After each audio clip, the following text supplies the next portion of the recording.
in your way? Joining me now is immigration attorney Andrew Nietor. He's a member of the American Immigration Lawyers Association and the association's board of directors. Andrew, thank you so much for joining us. Thank you for inviting me. So I'm eager to get your thoughts on this, on what we're seeing right now at some airports. I mean, as long as I remember flying in and out of my hometown border airport, there's always been a Border Patrol presence at the TSA checkpoint. But from what you've gathered, I mean, this seems different here. Are you hearing that ICE is actually collaborating directly with the TSA? And if so, in what way? This is definitely different than what we've seen in the past. And what we're seeing seems to be a much higher degree of sort of collaboration between ICE and TSA. So right now it appears that ICE is either providing information to TSA and asking them to search their database, or some type of sharing of information to a degree that we did not see previously, particularly looking at the number of airports that this seems to be occurring, and that these include domestic flights. And just for our viewers around the world who may not be fully aware, whatever you can bring us up to speed on what it may have been like before. Would someone without legal status or permanent U.S. residency or pending immigration proceedings generally be able to book a domestic flight and take it without fear of being flagged if they don't have any sort of apprehension warrants?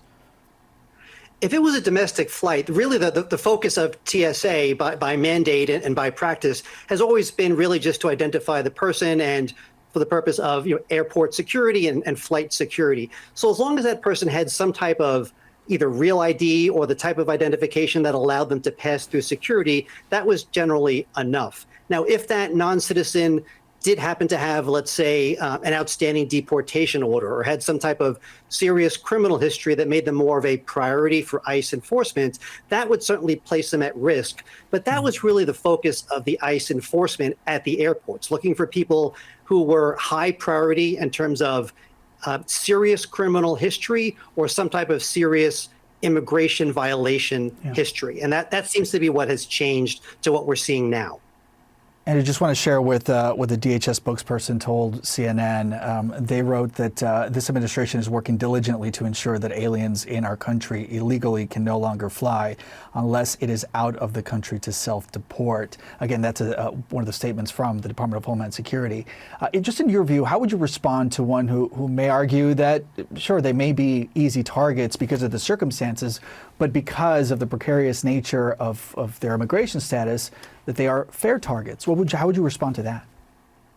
Well, I think it's important to look at the profile of who's being detained now.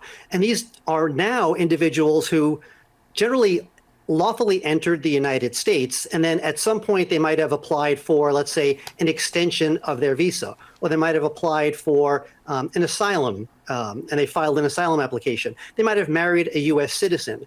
And that process, that lawful process, kind of goes through the U.S. Citizenship and Immigration Service, USCIS, which has gotten incredibly backlogged, particularly over the last couple of years. And so what has happened is a lot of these individuals who are in the United States having lawfully entered and having lawful pending applications, sometimes their visa expires in the interim.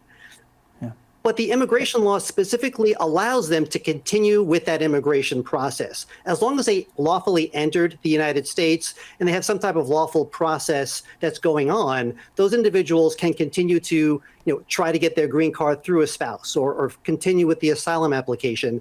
In fact, many of these individuals have the lawful ability to work in the United States. Even though they're allowed to continue with that process, ICE is coming in and saying, well, technically, we have the authority to detain you. You can continue to apply, but now we want you to do it from a detention facility. And instead of going through USCIS, now we want you to do it through the immigration court system, which, as everybody knows, is already extremely backlogged. So it doesn't really make a lot of sense when you really look at who they're targeting and what the implications are. And as you were speaking, we were sharing some videos of some of those detentions that we've seen at some of the airports here in the United States. As an immigration attorney, Andrew, would you advise someone with precarious legal status to fly at the moment? I would not. In fact, speaking to many of my colleagues across the country, the advice that we're giving to our clients is very different than it was even a couple of months ago. And so if somebody has some type of immigration status that is lawful, they have a lawful application pending, they still might be at risk of being detained if ICE decides to go and check if their visa might have expired, even if they filed for extensions lawfully. And the other concern is that even somebody who is a non-citizen who is in status and has no reason to be detained, we know very well that ICE regularly makes mistakes. And so the advice that we're giving to our clients is very different than it was previously, because the risk has been raised really for everybody, whether they're a legitimate target of ICE or not. And frankly, even if you're a U.S. citizen, you happen to be standing in line next to somebody and you're chatting, does that put you at risk because perhaps you are associating with somebody on the airplane runway, and all of a sudden ICE wants to know, well, are you associated? Maybe they make a mistake. And so I think it's really raising tension in a place that's already a place of heightened tension. Yeah, we all remember the controversy from just a few months ago when the Trump administration started sending some of those immigration customs enforcement officers during that partial government shutdown to terminals, and that was met with a lot of questions and concerns. And then, of course, the Trump administration under tremendous pressure to meet that self-imposed quota of some 2,000 immigration detentions a day. Andrew Nietor, thank you so much for offering your legal expertise to this. Thank you very much.